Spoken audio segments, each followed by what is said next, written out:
Well, thanks a lot to the organizers for including me in this brown bag series for this year.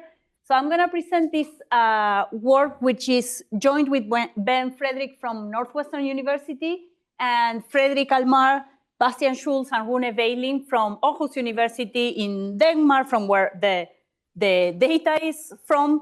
So let me tell you why I'm very fascinated about this project, in which we study how investments that happen within the firm and investments that happen within the family interact to explain gender gaps in career achievement. So we start from the observation that gender gaps in career achievement arise due to decisions by both families and firms. So people invest in their own human capital within their families, presumably jointly with a spouse.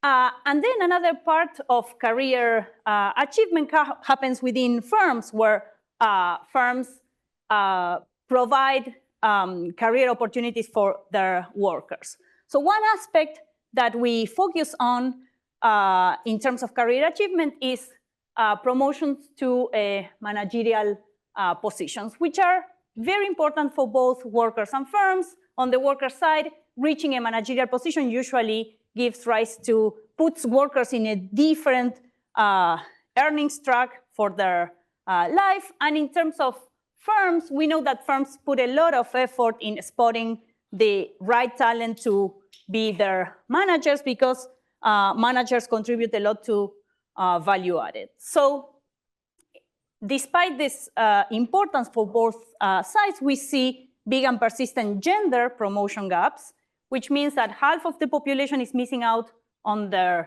these amazing opportunities, and firms may be missing talent based on gender if there are some information frictions or any types of frictions that we will talk about or investigate in this project. So we focus on two key decision margins to study this topic. One is that firms select workers for managerial training and promotions based on their workers' observable characteristics. But what we add to this is the observation that these observable characteristics that firms see from their workers are produced by their workers themselves through their own human capital investments, not in isolation, but jointly with a spouse who also is making investments in their own human capital. So our key insight is that who you marry also affects the observable characteristics that firms see and determine your career progression within the firm, so that the marriage market and the labor market equilibrium interact and may reinforce each other to explain these gender gaps. So if you want to have a more visual sketch of the framework that we will work with, in our framework, there is a marriage market. There are households that form in this marriage market, and there is a labor market that we will assume populated by a representative firm, and so we call it firms.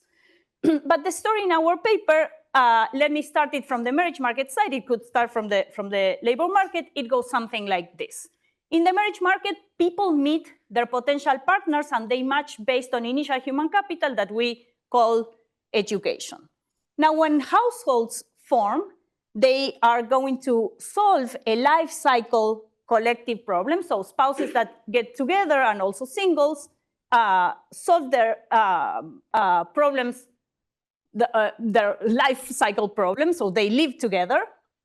And in particular, together they will decide on their career investments, whether to have children and devote time to their children relative to their workplace, whether to join demanding or flexible career tracks that we will call firm ladders, or whether to work full-time, part-time, or more than full-time that we call super full-time. So when households decide on husband and wives investments in their careers, in equilibrium, we will see that in the society, they will be a distribution of human capital for men and women that comes from this household households choosing their life cycle problem.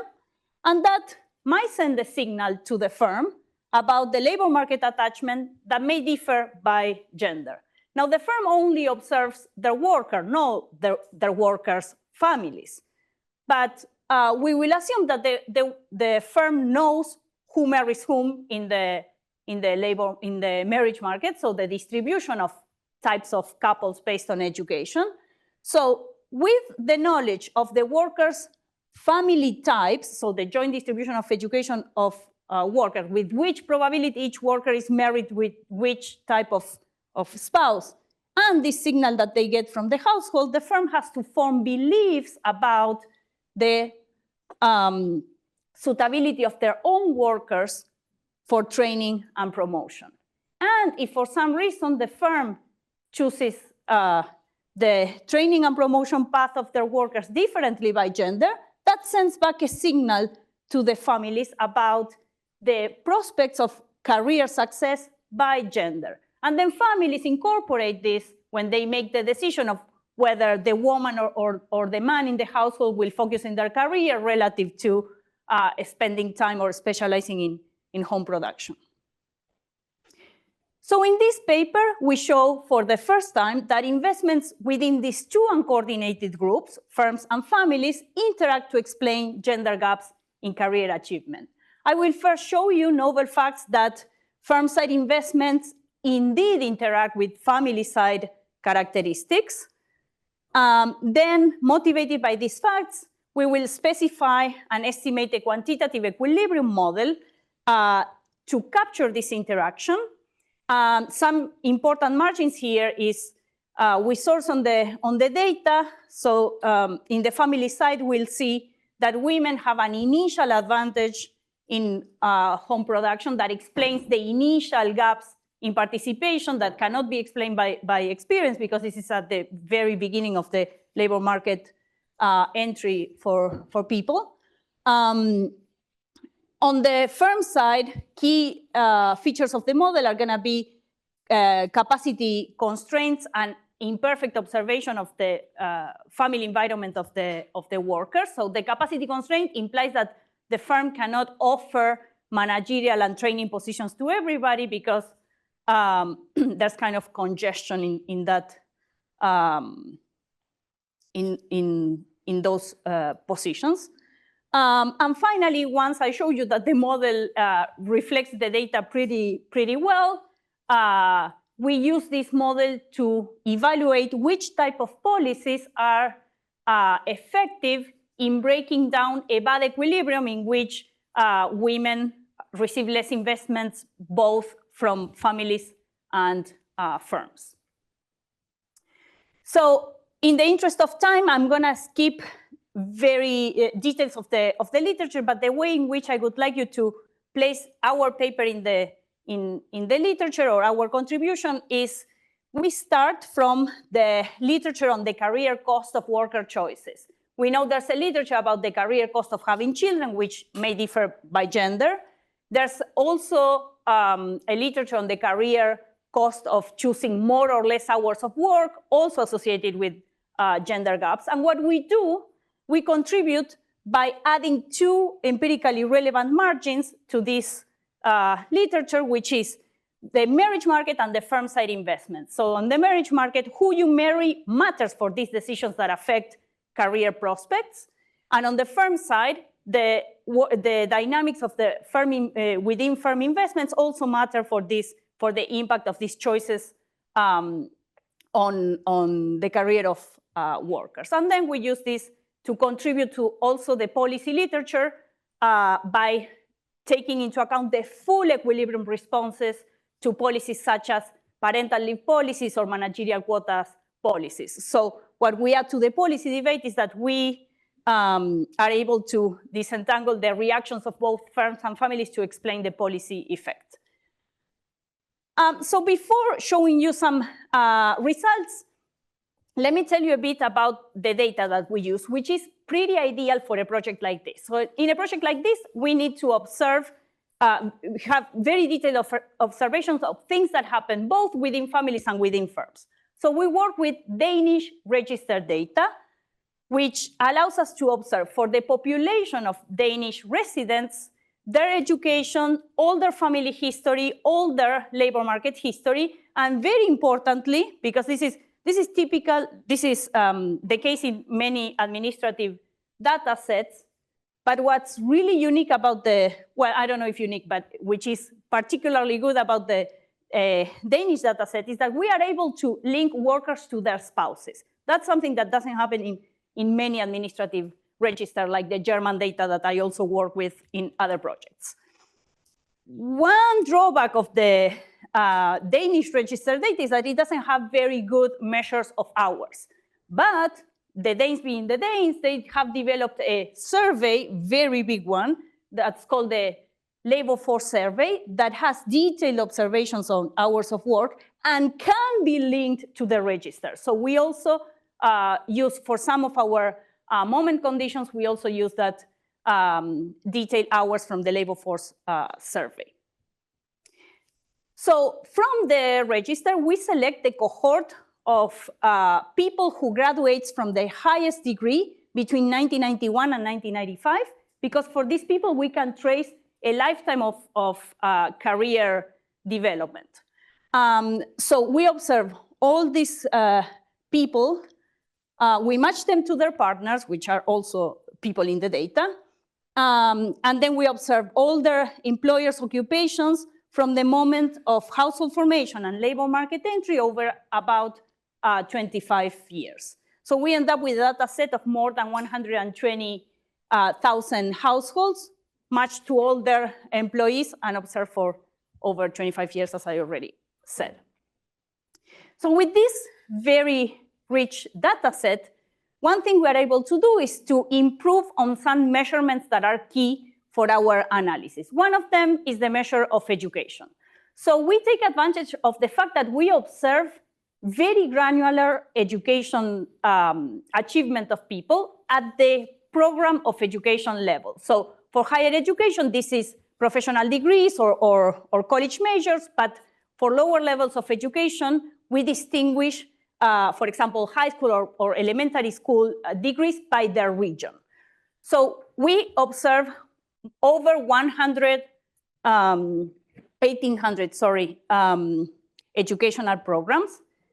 And then we want to take very seriously what is it about the educational program that families value.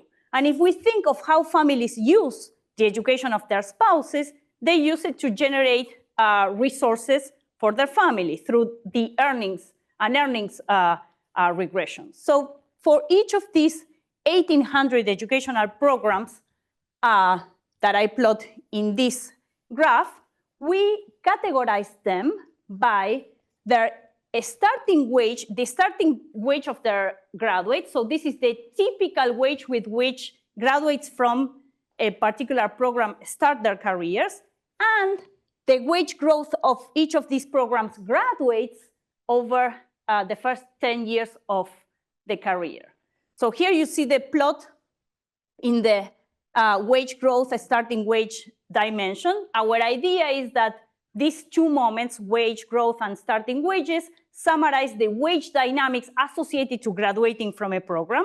And then we use clustering techniques to categorize, to group the 1,800 programs into only 4 groups based on whether starting wages and wage growth are high or low. And we call this our ambition types because we interpret that graduating from a program that has different wage dynamics signals a career ambition. So for example, the most ambition group is the red one, circle red one over here that has high starting wages and high wage growth. And so when someone graduates from one of these programs, which is, for example, a professional lawyer or graduate lawyer, they signal in the marriage market that they are gonna take a very steep career path, or to excel in their career, they will have to put a lot of hours and make a lot of money. If we took the more traditional approach of categorizing education by the level of education, we would see in the same plane that the education level, primary, bachelor, secondary, or master and PhD, conceals a lot of heterogeneity in this wage dynamics space. So it's not so informative about the wage, the expected wage dynamics of the education. Two other things that we can define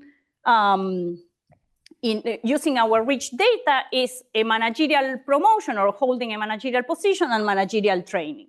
So we categorize someone, a worker, as being a manager when they occupy an occupation code that has management in their name. So it's a managerial occupational code and holds that occupation for at least 3 times. So we observe managers in the data. And then we have 2 measures of managerial training that we combine in an index of being trained by the firm. So we interpret this as on-the-job training. One is the participation of people in managerial training programs that are firm-specific and offered in public universities.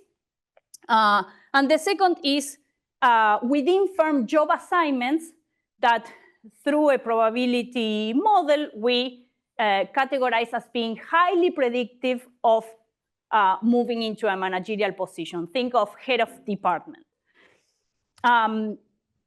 So we combine these 2 as our measure of on-the-job training. So I talked a lot about the fact that we are interested in studying the relationship between firms and families' investments. And what I want to show you now is that those interactions are pretty salient in the data. So I'm going to show you the results of regressions like this, where I will focus on these 2 within firm investments, receiving on-the-job training and being promoted to being a manager on different characteristics. In particular, the gender of the worker, their own ambition, so their education type, whether they graduated from an ambitious program or not, that's the idea. And very importantly, the spousal ambition type, something that the firm presumably does not directly observe. So first of all, we do see important gender gaps in both training and managerial managerial promotions. So low-skilled women are less likely to be trained and promoted than men, and these gaps increase if the women are high ambitious women. But one thing that I find fascinating is that these gaps, these gender gaps, further increase when the woman is matched or is married to a highly ambitious spouse. So then we ask, what is it about the family that translates into observable characteristics that the firm takes into account to decide differently between men and women, whether they receive training and promotion? So once in models 2 and 4, we control for labor market choices, for example, the labor supply history, whether the person is in a demanding or a flexible career ladder, etc., the spousal effect reduces. So part of it is explained by or is mediated by the choices that happen within the household. So this motivates to us a model in which family side and firm side investments interact. So in the model, there are 3 periods. I go until 1240 or? Okay, great. So in the model, there's 3 periods or 3 stages in a worker's life. We have 2 markets, the marriage market and the labor market. The labor market is populated by a representative firm that offers 2 career paths or ladders, the demanding and the flexible one, and 2 production technologies, one for being a producer of the firm and one for being the manager of the firm. In the market, there's an equal mass of men and women of gender Fanny G, and they are distinguished by their initial level of human capital, which is the ambition type that we call theta. And this initial education type is important for matching in the marriage market and sorting to career paths. Then if we zoom into the family derives utility, or each member of a family derives utility from private consumption, public consumption, and the presence of children. So we consider that the presence of children might boost your utility. People choose, both men and women within a family, choose their labor supply, so whether not to participate, to work part-time, full-time, or more than full-time, which we call super full-time, something that is typical of managers. So in the data, we observe people working irregular hours, not considering shift workers, so working on the weekends, evenings, on top of the typical full-time work, which is bunched at 37 hours per week. Families produce the public good with time and market goods.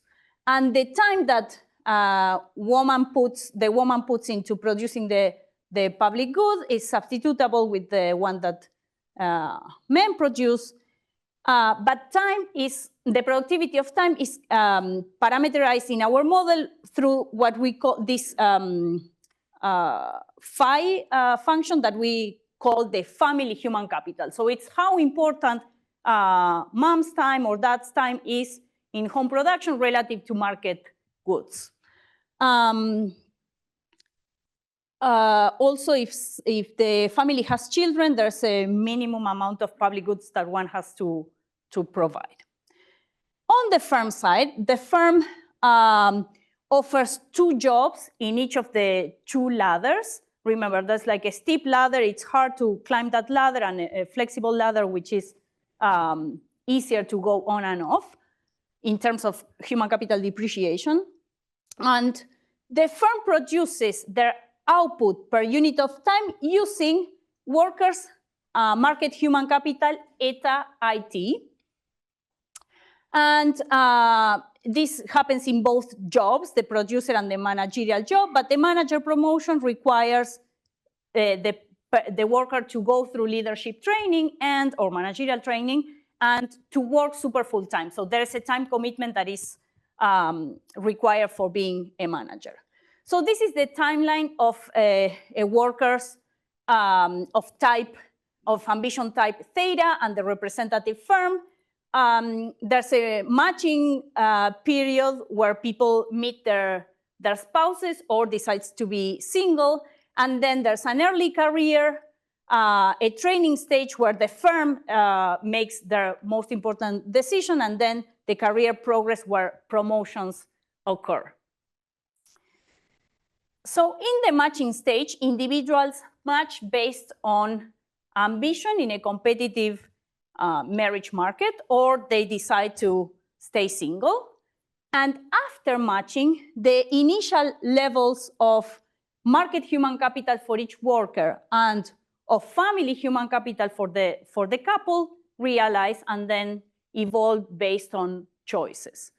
So this evolution, in terms of the market human capital, happens due to both families' investments and firms' investments. So on the family side, the market human capital, so this eta that the firm inputs to produce their output, depends on the history of labor supply, the type of career that they are following. And on the firm side, the market human capital is also determined by whether the worker is trained or not. So this is one of the features of the model in which we incorporate the decisions of both families and firms.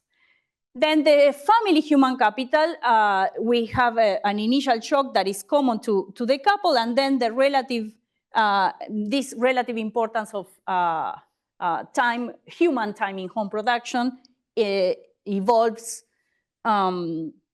depending on the experience in the household. It depreciates every period, and it features an initial advantage for women, as I said before, to accommodate the empirical observation that women participate less initially. So one thing that I love about this model is that at any period t, a worker or an individual comes in two types. The individual has a worker type, omega, and a family type, phi. The worker type is composed by everything that the firm would observe or that is observed in the labor market. In particular, the exogenous traits like the gender of the worker, the ambition type, and the initial ability type or human capital type. And then the history of endogenous choices, like the history of labor supply, whether the person, this L is whether the person is working in the demanding or the flexible career, the history of labor supply, whether the worker was trained or not. So this is what is observed in the labor market. But people make choices on these endogenous objects in a family. So every period, a person also has a family type, which is their own worker type, the worker type of the spouse, which matters for making the joint labor supply decision, for example, and the family human capital. So one way that I like to interpret this family human capital is, well, how needy is your child? Like, did you get a child that you can easily outsource to the daycare, or do you need to pamper them? So that's the couple-specific family shock. So the firm doesn't know who your spouse is and doesn't know how much your kid needs you to calm down. So on the firm side, when it's the time for the sorry, let me say one thing. No. Yes.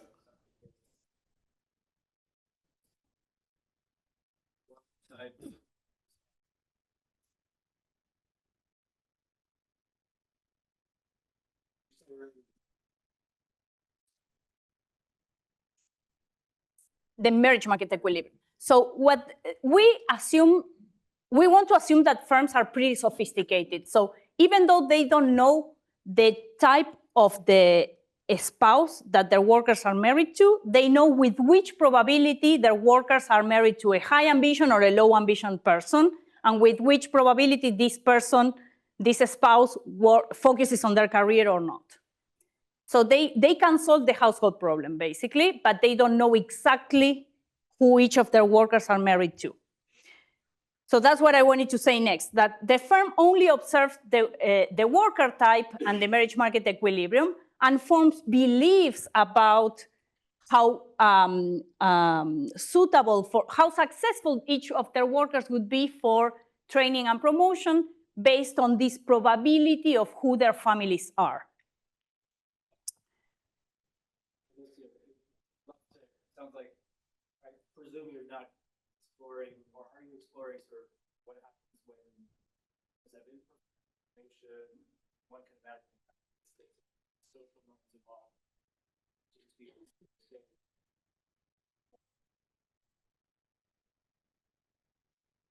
Yes.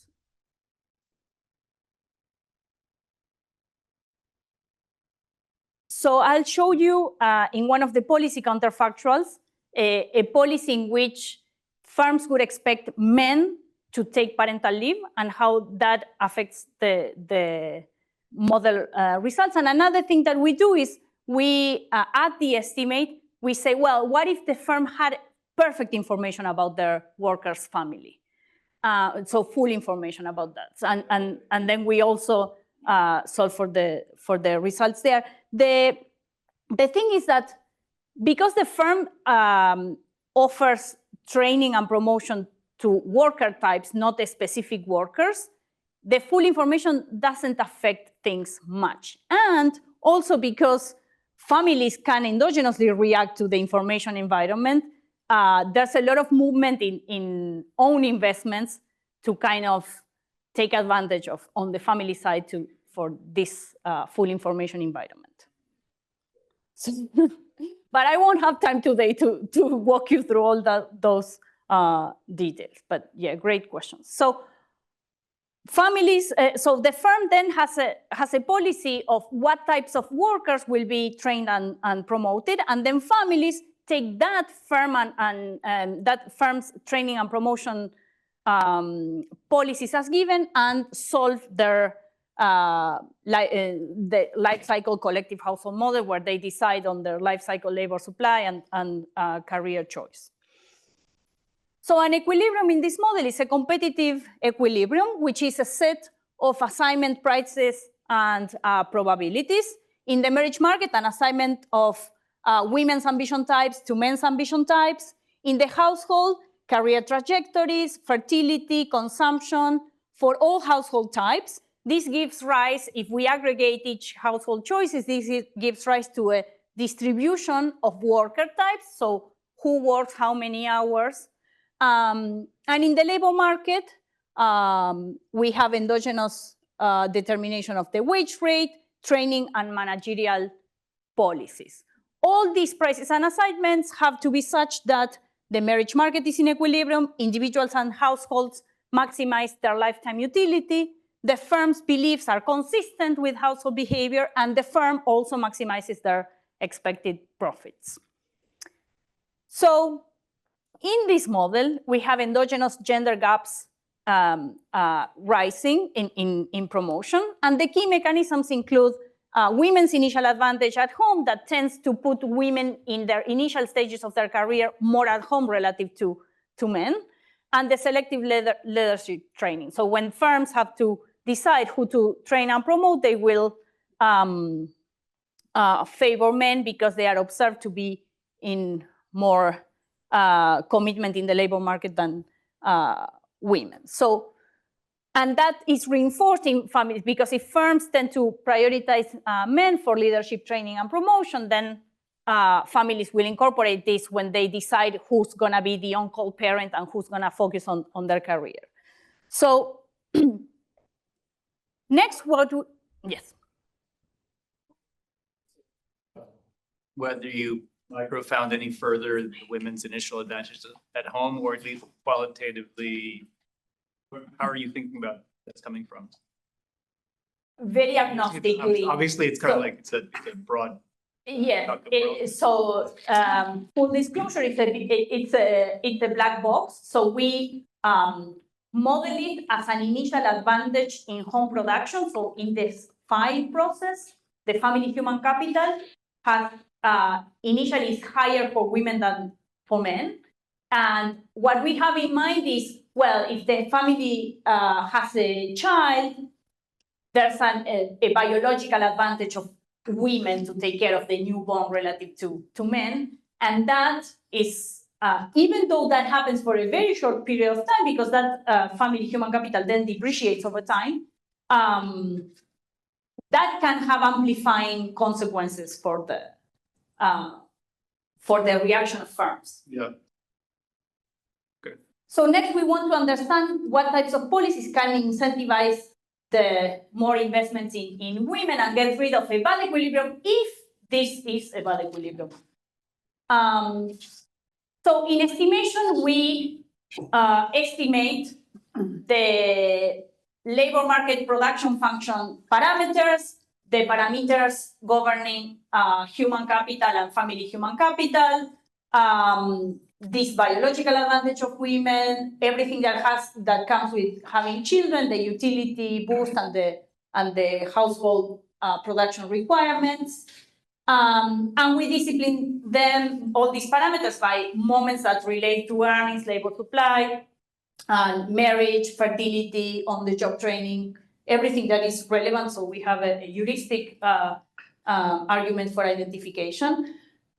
So let me tell you that our model captures really well the ambition types, in particular, the fact that the ambition types are different in terms of the initial earnings and earnings growth. So here, I'm going to show you some graph where the darker bars are the model and the lighter bars are the same moments in the data. We also capture really well the fact that there's a steep ladder and a flat ladder, where the steep ladder time off the steep ladder comes with higher depreciation in human capital. We also capture really well the frequency of couple types and the timing of fertility and the gender gaps in training and promotion by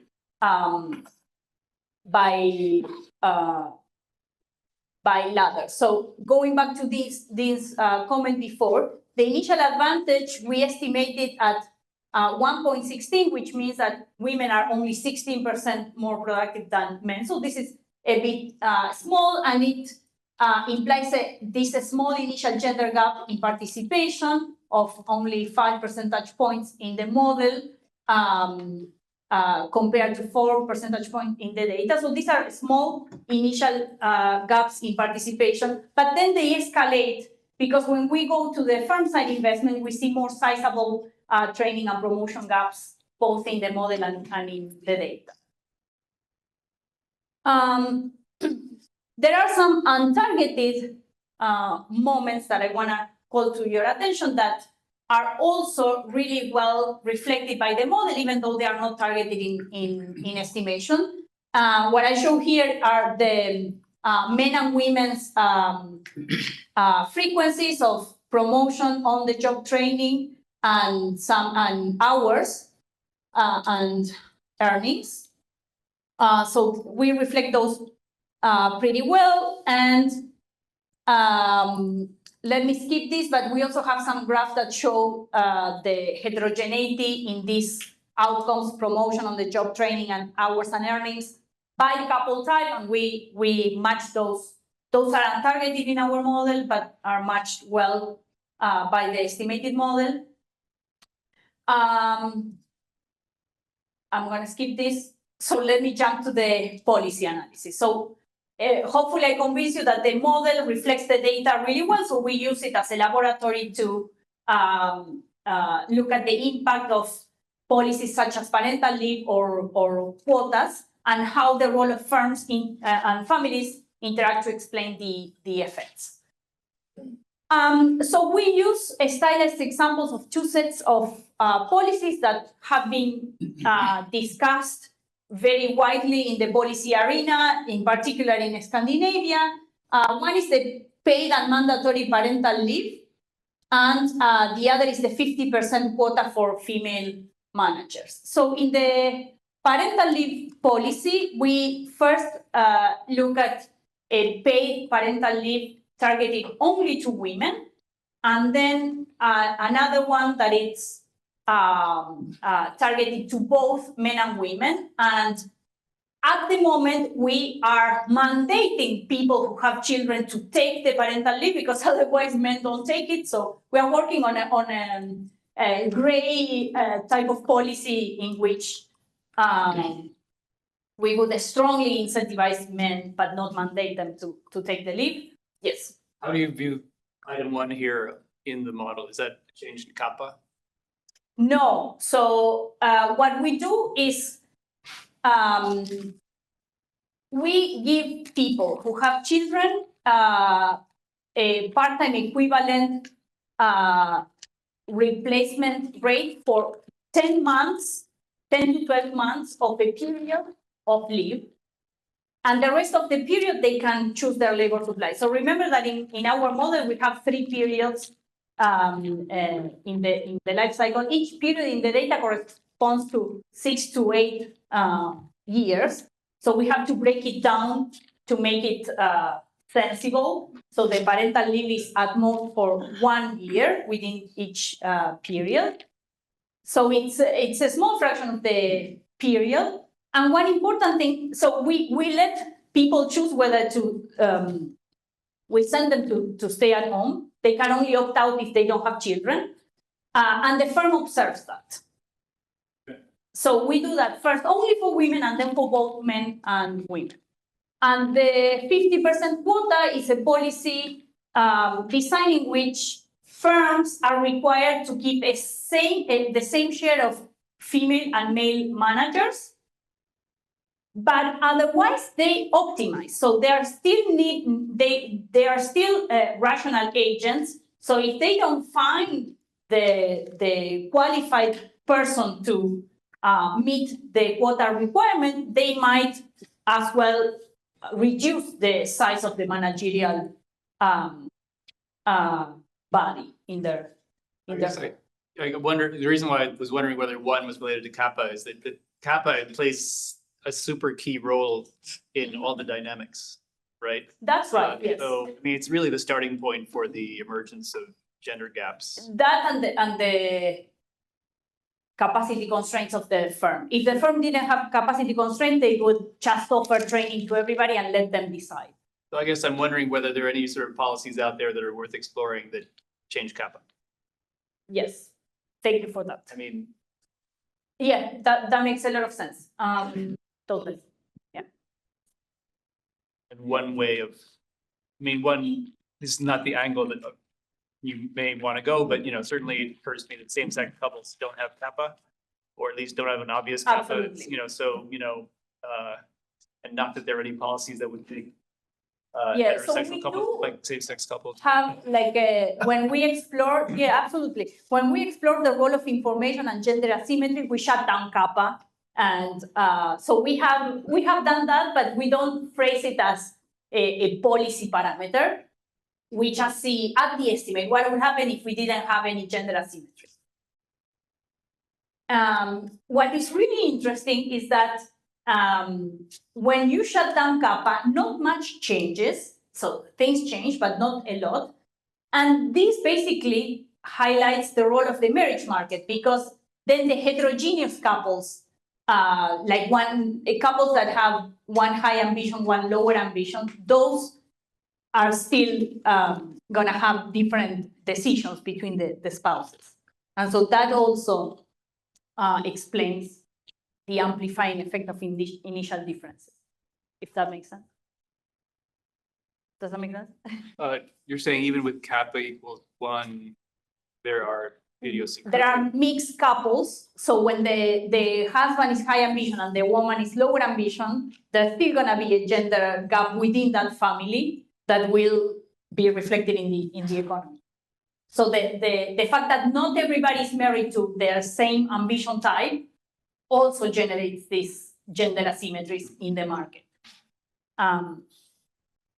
So I like this result a lot, because even without any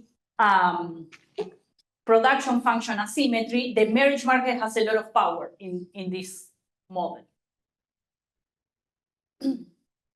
Okay, so what I'll show you now is what happens under these policy environments for the promotion gap, the training gap, and the average hours gaps. So perhaps by now, not surprisingly, when the policy environment is such that only women take parental leave, all gaps increase. So when we started this project, this was like a new result from some reduced form evidence, and we were inspired by this, and we said, oh, let's make a model that rationalizes this weird finding. By now, everybody thinks this is obvious, perhaps, but I feel like this result a lot. So basically, when firms expect women to stay at home, they reinforce the expectation that it's cheaper to train and promote men, so they do so more. And then families say, well, if if women stay at home, that creates some state dependence in the home production function. So it is more rational to keep women at home. When on the other hand, both men and women have to take the leave, all gaps decrease, because in part this happens because firms now lose this expectation that only women will be less committed to their careers. So in particular, this induces more investments in women within the firm. And the managerial quota by design reduces the promotion gap. So there's no promotion gap by design. But what's really interesting about the managerial quota is that firms react by training relatively more women than men, because they need women to be good managers, so they train them more, even if it's not what they would have done absent the quota. And then families can actually relax on the women's side, so women can invest less in their labor supply and still be able to achieve these managerial positions. So we look at what happens in all these policy environments when we do not allow people to choose their partners differently in response to the policy environment. And we see that fixing these marriage market choices, so people have to be married to the same person pre-policy change, amplifies gender inequality. So partner choice is part of the mechanism that makes policies, the policies that are effective. And then we also conduct some welfare analysis in which we look at who would pay for each of these policies. And the take-home message is that families in general don't like the parental leave policies because they induce, these are mandated, so that's I need to clarify that. So they induce changes in the working behavior, and families dislike that, but families really like the quota because that puts the burden of the increment in human capital on the firms, while families can the families do not distort as much their labor supply and fertility choices. So the quota is the policy that achieves both more gender equality and higher welfare for families. So with that, I will conclude by saying that in this project, we show previously undocumented facts on the heterogeneity firm side or within firm investments by household types. We study this topic using rich administrative data in which we can follow couples and their employers over their career.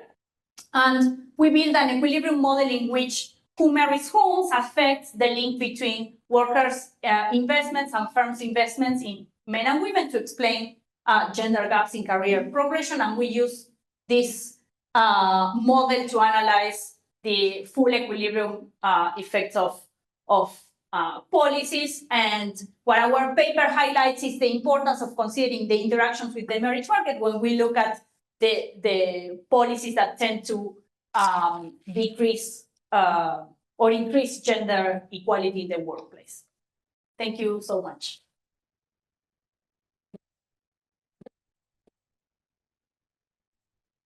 So if you were to take your model, so one thing that seems puzzling is in terms of a sort of matching marriage market, that you see people with high opportunities of cost marrying people with high opportunity costs of time, marrying people with high opportunity costs of time. And so that seems even more puzzling if you're going to say that people are making these highly sophisticated decisions, let's say when they're 30, about these aspects of their career, but not when they're 25, right, at the marriage stage. And I wonder, is there a quantitative way you could say, well, this isn't consistent with that behavior, or is it, what in the model, like, does this other fact not sort of run over? So you're puzzled by the fact that there's positive assortative matching on ambition, because that amplifies gender inequality. Is that the idea? Is that your question? Or? Your model is that people are making these decisions on the basis of matching on these characteristics and allocating these characteristics, but it would suggest that different equilibrium in the marriage market. That there should be like negative matching in the marriage market, like high opportunity at low opportunity cost of time. Right, but that's counterfactual, right? So we match really well the fraction of families. And one feature of the model that allows us to do that is that there's complementarity in incomes. So you still want to marry a high ambitious spouse, even though marrying a high ambition spouse, if you're a woman, might hamper your career progression, because people make choices efficiently within the house. Sorry, where does the sort of matching, positive sort of matching come from again in your model? complementarity in incomes. So if you marry someone, because income is increasing in education, two incomes that are similar or two educations that are similar produce relatively more household value than unequal education or unequal income. What does that even mean? And I don't understand what that means. It's someone making a decision. What is that? How did it raise the value of my income that my spouse has more income? Sorry, can you say that again? I'm just asking what complementarity means. Yeah, I guess it's not really clear to me either. Okay, it means that when the household production functions, so the total value that the household produces, that then will be distributed between utility for the wife, utility for the husband. That's the definition of complementarity. I'm Yes. asking you to explain why that would occur. In the data, or? You must have some notion that in reality this thing exists. So tell me why is that notion? Yeah, I guess. How is that notion founded? If I told you a story about returns to scale in home production, I would say, well, that's a story about people making a big crock pot of food or, whatever, the heat in the house or something. But this one is just, it's like sitting in preferences somehow. I haven't heard a story for why it would exist. So it's coming from in the model, but I'm not answering your question. So in the model, this is coming from the complementarity between private and public goods. So that generates complementarity in incomes within the household. In reality, why we model that this way is because we think that people with higher private consumption enjoys the public goods within the household more. And so there's this tendency to create if you value the public good, to create more private consumption. There are other reasons for positive assortative matching that we don't model, like, companionship, like you have more enjoyable conversations with your partner if it's of the same education, something like that, but we abstract from that. May I ask how, I don't know if this was in the model or just reflected in the data, but how singles perform in terms of the promotion and the training and then ultimately on the career ladder compared to that's a great question. So the firm cannot offer their training and promotion policies based on marital status, so they would perform the same as the married. But in some of these policy counterfactuals, being single is a way to avoid the policy. So for example, singlehood and childlessness increases under the parental leave policies. It doesn't answer your question.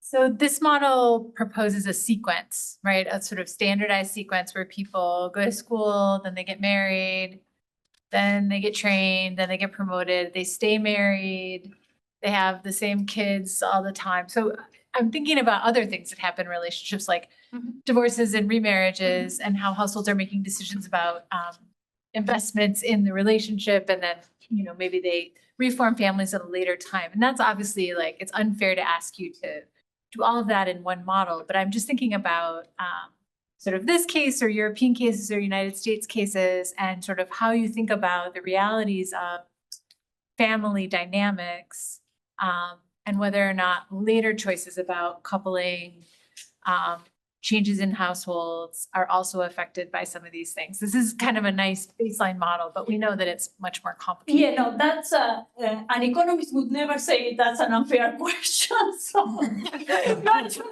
nice. No, that's definitely something we have addressed. So, and I also have a lot of work on divorce. So I would love to have divorce in the model. But the thing is, most divorces in the data happen after the training and promotion period. So for this project, we said, well, this might not be a relevant or a first order family dynamics to consider, because that tends to happen when kids are older, which is after your firm made all the investment decisions. But it's definitely something that I think it's important. So time for another question or two? We still have time. Yeah. I guess I'd love to hear just a bit of qualitative sense of, something that you talked about very generally, which is, say in these policy counterfactuals, you have parental leave coming in. You're saying some of the effects happen via the marriage market, but what does that, I was left unclear with what that might mean in practice. So say you have, it's just say one of your, family leave policies. Can you say what you see as the effects that are running through the marriage market? How does the matching change So when you get? for example, families that would tend to, so say that the parental policy decreases gender gap. So it's the parental policy for both men and women. So part of that is because the families who would make unequal decisions in response to that policy form less in that equilibrium. Families that would make unequal decisions. So so in particular, the families in which the husband is more ambitious and the woman is less ambitious would decide, well, to have less children under that policy, and that in part happens. And so that would send a signal to the if this type of couples were there in the policy environment, that would give the observation to the firm that men are very committed to their work, because these men now have less children, so they never take leave. And other types of men do take leave. But in equilibrium, these couples form less because the value The model decreases. says that such couples should be less frequent. Those types Correct. of ambition discordant couples Yes, should be less frequent. or part the reason why this parental leave policy improves gaps is because these are families that would escape the policy form less. All right. I'd like us to thank our speaker for a fascinating talk, and thanks audience. And there will be a training meeting afterwards. So, and thanks for all with your patience with lunch. They delivered it 40 minutes late. So it wasn't Rachel's fault. Thanks so much, Anna. It was really good.